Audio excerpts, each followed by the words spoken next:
नाज़रीन, इस मरतबा अक़वाम मुत्तहिदा का इजलास एक ऐसे वक्त में हो रहा है जब दुनिया के कई खित्तों में जंग की आग भड़क रही है। यूक्रेन रूस जंग, इसराइल के इस्लामी ममालिक में हमले और गाज़ा में इंसानी अलमिया सबके सामने है। यही वजह है कि आज जब इजरायली वज़ीर-ए-आज़म नेतन्याहू यूएनओ में खिताब करने के लिए आए तो पाकिस्तान और इस्लामी ममालिक समेत कई दीगर मुल्कों ने भी उनकी तकरीर का बायकॉट किया। इस तकरीर से पहले अमरीकी सदर डोनाल्ड ट्रंप यूएनओ की साइडलाइंस पर 21 नकाती अमन मंसूबा 8 इस्लामी ममालिक के सामने रख चुके हैं, जिसमें पाकिस्तान भी शामिल है, जिसमें अमरीकी सदर ने इस बात की यकीन दहानी भी कराई और आज ये अज़म भी दोहराया कि वो इसराइल को किसी भी सूरत गाज़ा के मगरबी किनारे पर कब्जा नहीं करने देगा। सवाल बड़ा अहम है कि क्या इस बार अमरीकी सदर इस्लामी ममालिक की शमूलियत से गाज़ा में जंगबंदी के लिए सीरियस हैं या फिर ये अमन का मंसूबा अपने इत्तेहादी इसराइल को एक सेफ एग्जिट देने के लिए एक कोशिश भी है। दूसरी तरफ पाकिस्तान और अमेरिका के दरीना ताल्लुकात में एक मरतबा फिर से गर्मजोशी आती हुई नजर आ रही है। वज़ीर आज़म शहबाज शरीफ साहब और फील्ड मार्शल आसिम मुनीर साहब की जो व्हाइट हाउस में सदर ट्रंप से खुसूसी मुलाकात हुई, वो ना सिर्फ दुनिया की तवज्जो समेट रही है बल्कि इसे ही सऊदी अरब के साथ दिफाई मुआहदे की तरह पाकिस्तान की एक और बड़ी कामयाबी के तौर पर देखा जा रहा है।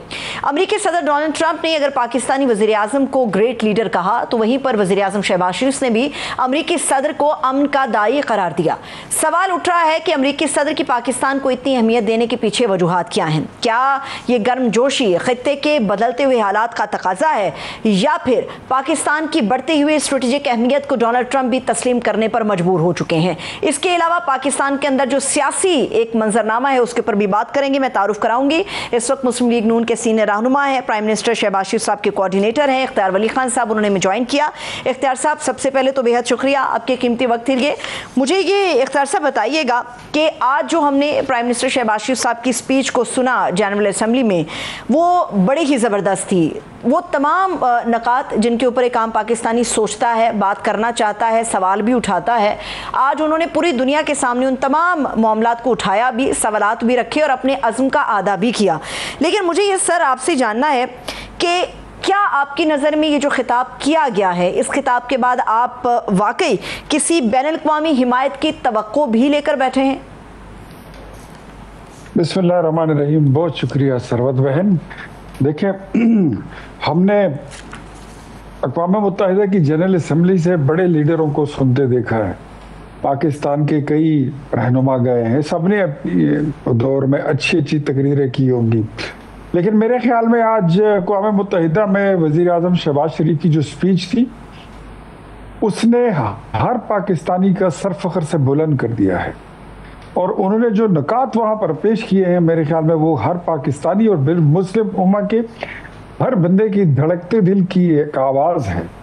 और जिस तरीके से उन्होंने पाकिस्तान का मुकद्दमा रखा, जिस तरीके से उन्होंने वहाँ पर जो क्लाइमेट चेंज का मुकद्दमा रखा, उसके होने से क्लाइमेट चेंज की वजह से जो पाकिस्तान ने नुकसानात उठाए हैं या हालिया फ्लड में, वो मुकद्दमा रखा। फिर स्ट्रेटेजिक मामलात रखे, इसराइल के मुतालिक, फ़लस्तीनियों पर मसाइल के मुतालिक जितने मज़ालिम है वो, कश्मीर का मुकद्दमा, और फिर वॉर अगेंस्ट टेरर के मुतालिक जितना उन्होंने एक मुकदमा मेरे हम रखा, दैट इज इम्प्रेसिव, मतलब वो काबिल तारीफ है।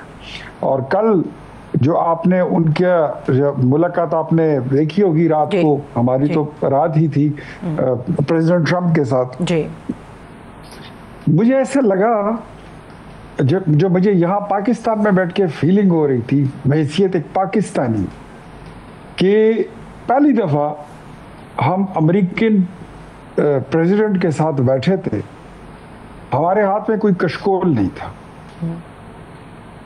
हम कोई बजटरी सपोर्ट उनसे नहीं मांग रहे थे, हम कोई मिसाइल टेक्नोलॉजी उससे नहीं मांग रहे थे, कोई जहाज़ नहीं मांग रहे थे, जंगी जहाज़ नहीं चाहिए थे, हमें उनसे कोई फंड नहीं चाहिए था, कोई पैसे नहीं चाहिए थे। ऐसे लग रहा था जैसे पाकिस्तान अब तंदुरुस्त और तवाना होकर, मजबूत होकर, एक मस्क्यूलर बॉडी के साथ मैचो मैन की तरह वो वहाँ पर बराबरी की बुनियाद पर खड़ा है।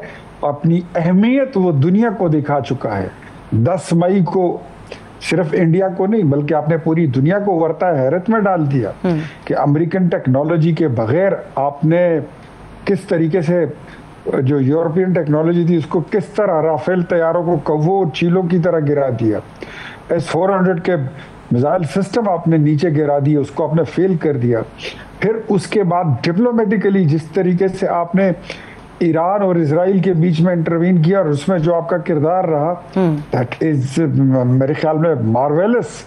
और फिर स्पेशली पर्टिकुलरली जो कतर पर वार किया गया इजराइल की जानिब से, उसमें जो वजीर आजम साहब वो गए हैं तो वो सिर्फ पाकिस्तान के वजीर आजम दिखाई नहीं दे रहे थे, ऐसे लग रहा था कि वो मुस्लिम उम्मा का कोई बड़ा लीडर या कोई उम्मा का कोई इमाम वहां पर जाके खड़ा हो गया और फिर सारे मुस्लिम ममालिक जो थे वो कतर आना शुरू हो गए। ये आपने बड़ी अच्छी बात की है इख्तियार साहब। यकीनी तौर पे आज की जो स्पीच थी शहबाज शरीफ साहब की, उसके अंदर इन चीज़ों को बहुत ही जिम्मेदारी के साथ बयान भी किया गया।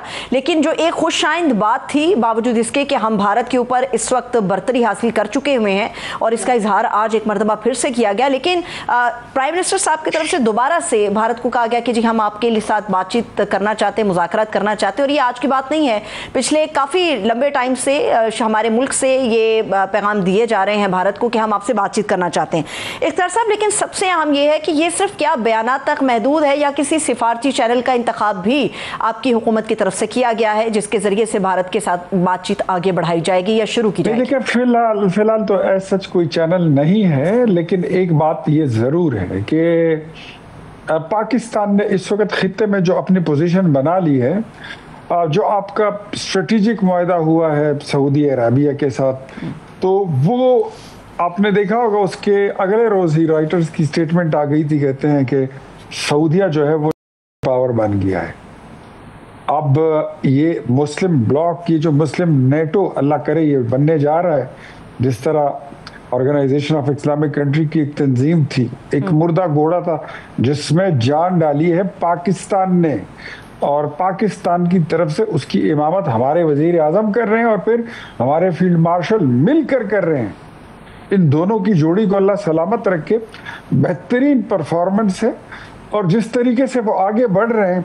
तो अब इंडिया तो देखिए, मैं आपको एक बात बता दूं कि इंडिया आप पर हमला कभी नहीं करेगा, ये उसको समझ आ गई है। गीदड़ भपकियां वो जरूर करेगा, वो मुस्तफ़ा कुरैशी वाले डायलॉग या अमरीश पुरी वाले डायलॉग वो बोलता रहेगा। कभी ऑपरेशन सिंदूर होगा तो कभी तंदूर होगा, कभी क्या होगा, कभी दूरदर्शन होगा तो कभी उत्तरी गठबंधन होगा, कुछ तो होगा, वो कहता रहेगा। लेकिन अब वो आप पे हाथ नहीं उठाएगा, वो गलती अब नहीं करेगा, क्योंकि उसको ये पता लग गया है कि ये मुझे पूरा हिंदुस्तान के ये हिस्से बखरे करने के बिल्कुल सलाहियत रखते हैं।